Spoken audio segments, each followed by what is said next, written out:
Et si nous prenions la décision de rendre nos vies plus simples? Si nous commencions à prendre du plaisir en faisant beaucoup plus, mais avec moins de ressources? Si retourner à l'essentiel devenait pour chacun d'entre nous un objectif? Je m'appelle Lionel Clément et depuis une dizaine d'années, j'ai décidé de mener une vie plus simple, plus en adéquation avec mes valeurs.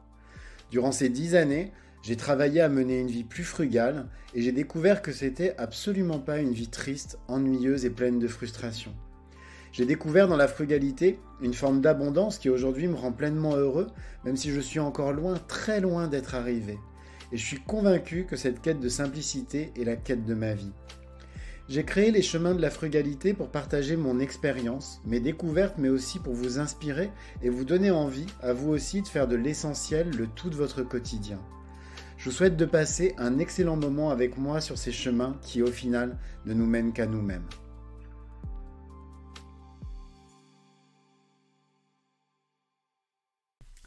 Avec le mois de mars, et puis on va être clair, le retour prochain du printemps d'ici quelques semaines, je sais que beaucoup d'entre vous commencent à penser à leurs vacances. Et je vous rassure, moi aussi. J'adore les vacances et ces quelques semaines que je consacre à me ressourcer sont pour moi super importantes. Sauf que quand on décide d'adopter un mode de vie frugal, prendre des vacances, ça signifie pas forcément la même chose que pour la plupart des gens. En effet, pas question par exemple de partir à l'autre bout du monde. Même si je peux avoir envie de voyager loin, je préfère me limiter au maximum, notamment dans mes déplacements, afin par exemple de ne pas prendre l'avion, de ne pas alourdir mon bilan carbone, etc. De même, il n'y a pas de séjour en mode all-inclusive, hôtel 25 étoiles, etc. En ce qui me concerne, je préfère être dans la vraie vie, tout simplement. La vraie vie me suffit amplement. Et d'ailleurs, partir, je me pose souvent la question, est-ce que c'est vraiment une nécessité? Est-ce qu'on peut prendre des vacances aussi sans bouger de chez soi? Et est-ce que ce serait de vraies vacances et puis se dépayser? Est-ce qu'on peut se dépayser sans bouger du tout de son domicile? Ça, c'est une vraie question. Personnellement, j'en suis convaincu et c'est ce que je vais vous expliquer aujourd'hui dans cet épisode. Et pour commencer, je voudrais vous poser une question, ça veut dire quoi prendre des vacances? Après des années de débat avec mon conjoint, j'en suis arrivé à la conclusion suivante. Prendre des vacances, c'est tout simplement prendre plus de temps pour soi. Une fois qu'on a dit ça, vient fatalement la question suivante, en fait du temps pour quoi? En ce qui me concerne, et ça depuis toujours, ce temps il est consacré à deux choses. Premièrement, prendre plus de temps pour mes projets personnels. Aujourd'hui, mes projets personnels, vous voyez, je me lève très tôt le matin, etc. J'organise toute ma journée en fonction aussi de ça. Là, pendant les vacances, j'ai vraiment le temps de m'y consacrer. Et donc, mes projets personnels, c'est par exemple, aujourd'hui, mon podcast.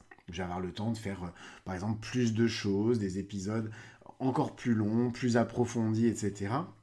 Et puis aussi du temps pour le sport, parce que y a forcément des choses que je ne peux pas nécessairement faire. Par exemple, aujourd'hui, je ne peux pas, par exemple, me dire, allez, je vais faire une grande sortie trail, etc., qui va durer plusieurs heures. Je suis obligé de limiter ma pratique sportive à cause de mon activité professionnelle. Pendant mes vacances, c'est un moment où je peux me permettre de faire encore plus de choses. Et puis, deuxièmement, c'est aussi du temps pour me reposer parce que ne rien faire du tout, ça fait aussi énormément de bien. Et que mon cerveau a besoin de ça. Il a besoin aujourd'hui de ne rien faire de temps en temps. C'est pour cette raison, par exemple, que j'ai jamais compris les gens qui prennent des vacances marathon. Pour moi, ça va à l'encontre de la frugalité et puis surtout de l'attention, du soin en fait que nous nous devons à nous-mêmes. J'ai jamais eu, par exemple, besoin de booker chaque minute de mes vacances pour me sentir exister. Ce qui me gêne, c'est que je vois très souvent, en vacances justement, des personnes qui finalement font 10 fois plus de choses que lorsqu'elles travaillent pour, comme elles le disent elles-mêmes, juste en profiter au maximum. Résultat, elles rentrent de vacances encore plus fatiguées que lorsqu'elles sont parties parce qu'elles n'ont pas du tout laissé leur cerveau, ni leur corps d'ailleurs, se détendre. Si vous décidez aussi de partir pendant vos vacances, vous n'êtes pas nécessairement non plus obligé de partir à l'autre bout du monde. On l'oublie souvent, mais on peut parfaitement se dépayser, même autour de chez soi. Je vous donne un exemple, hein, quand j'habitais à Grenoble, il y a encore quelques mois, j'aimais partir faire des randonnées en montagne pendant mes congés. Et uniquement des randonnées que je pouvais faire à pied, à partir de chez moi. C'est-à-dire que j'allais pas prendre, par exemple, des transports en commun, etc., pour aller jusqu'au lieu, même au lieu de départ de la randonnée. Il y avait plein de choses autour de chez moi qui étaient extraordinaires. Donc pour le coup, pourquoi est-ce que j'allais aller très loin pour ça? Alors vous allez me dire que je me limitais énormément, mais en fait pas du tout. J'ai vite découvert que vraiment, hein, on n'imagine pas les possibilités qu'il y a, mais vraiment à notre porte. De même, quand on part, en ce qui nous concerne, on essaye au maximum de limiter notre impact. Par exemple, depuis maintenant 10 ans, on se rend chaque année au même endroit. On va dans un gîte qui est dans le Var, et même si, tout simplement parce qu'on a notre famille, hein, qui est aussi juste à côté, donc ça permet aussi de voir la famille, etc. Et même si le confort, eh ben, il y est assez spartiate, on est bien, mais vous voyez, c'est pas non plus le grand luxe ou le grand confort, eh ben, c'est pas grave, on y est vraiment très très bien. Nous, ce qui importe, c'est qu'on va passer ces quelques jours avec nos amis. On se retrouve chaque année avec les mêmes amis et c'est quelque chose pour nous qui est important. Et puis, il y a autour de nous suffisamment de choses à faire pour nous éviter d'aller, par exemple, surcharger les plages qui sont à côté, qui sont bien saturées. Il y a des randonnées, etc. Il y a plein de choses très sympas à faire. C'est en gros, à aujourd'hui, c'est à 80 km de chez nous, mais ça nous va parfaitement. C'est très dépaysant et il n'y a aucune raison de changer les choses pour le moment. Partir à proximité de chez soi, en plus, ça présente plein d'avantages. On va économiser de l'argent, déjà, et puis on va aussi privilégier notre bien-être, puisque pour le coup, il n'y a pas de stress, il n'y a pas de transport, etc. Donc ça aussi, c'est hyper important. Et puis enfin, on va découvrir notre région. Et ça, eh ben, je pense que c'est hyper important. On n'imagine vraiment pas les trésors qu'il y a tout autour de nous. Alors on va être clair, j'ai pas toujours pensé comme ça. Pendant des années, je fantasmais sur le fait d'aller à l'autre bout du monde, hein, et vraiment, pour moi, rester chez soi, c'était ou partir vraiment à proximité de chez soi, c'était pas du tout des vacances. C'était pour moi les pires vacances que je pouvais passer dans ma vie. Mais il y a quelques années de ça, j'ai eu un déclic. En fait, je suis tombé par hasard sur une émission télé qui était consacrée à ma ville, donc Grenoble à l'époque, et puis à toutes les merveilles qu'on trouvait en Isère. Et donc ça faisait des années que je vivais à Grenoble, j'ai grandi en Isère, et là pour le coup ce reportage, eh ben, il a été un vrai choc. En gros, ça faisait 15 ans que j'habitais dans la même ville, mais j'étais tellement la tête dans le guidon, je voyais tellement plus en fait le cadre dans lequel je vivais, que je me rendais compte que finalement, j'avais aucune connaissance de l'endroit où j'habitais. Et ça, c'était quand même quelque chose finalement de très perturbant. Par contre, comme je vous disais, hein, je passais mon temps à fantasmer sur plein de voyages lointains. Je répétais, comme d'ailleurs je l'entends beaucoup, hein, dans la bouche de plein de gens, que j'avais envie et besoin de voir le monde. En fait, cette révélation que j'ai eue, elle a amorcé plein de changements importants dans ma manière de voir les choses. J'ai vraiment compris que voir le monde, eh ben, ça signifiait aussi connaître le monde qui est tout simplement autour de soi. Un autre élément qui est important quand on décide de voyager avec frugalité, c'est aussi tout simplement de voyager léger.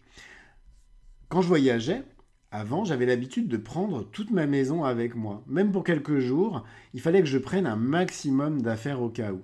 Alors résultat, la voiture, elle était blindée, parce qu'à l'époque, on avait une voiture, et quand je voyageais en train, je traînais derrière moi une énorme valise, mais monstrueuse, avec même des fois des sacs à côté, alors que je partais pour 3 jours, vous voyez. Et bien entendu, j'utilisais pas le quart de ce que j'avais amené. Désormais, j'ai pris le parti de limiter au maximum ce que j'emporte lors de mes déplacements. J'ai commencé, premièrement, par investir dans une toute petite valise. Alors j'achète très peu de choses, mais là, clairement, c'était nécessaire. J'ai pris la valise la plus petite qui soit. Et que je parte une semaine ou un mois, c'est cette valise-là qui m'accompagne. Dans ma valise, je prends le minimum de vêtements. Pour une semaine, par exemple, en été, je vais prendre 6 t-shirts, 2 shorts, un jean, 6 slips, une paire de chaussettes, un maillot de bain, une serviette de bain. Et ensuite, je lave, tout simplement. Vous avez constamment la possibilité de laver votre linge autour de vous, et puis sinon, vous le lavez à la main. C'est pas infaisable de laver son linge à la main, tout simplement. Pour ma trousse de toilette, un savon solide, un dentifrice solide, une brosse à dents, un rasoir. Un point, c'est tout. Je prends pas de mousse à raser, puisque de toute façon, mon savon solide me sert de mousse à raser, tout simplement. Et vous voyez, je peux avoir une trousse de toilette hyper efficace avec 4 éléments à l'intérieur. Pour mes loisirs, un livre, mon ordinateur, 2 shorts de sport, 2 t-shirts de sport, 2 paires de chaussettes pour le sport et une paire de baskets, tout simplement. Et c'est tout. Le gros avantage, je ne mets pas des heures à préparer ma valise et à la défaire. Et puis surtout, je ne suis pas encombré. J'ai ce qu'il me faut, et si j'oublie quelque chose, je ne cours pas l'acheter.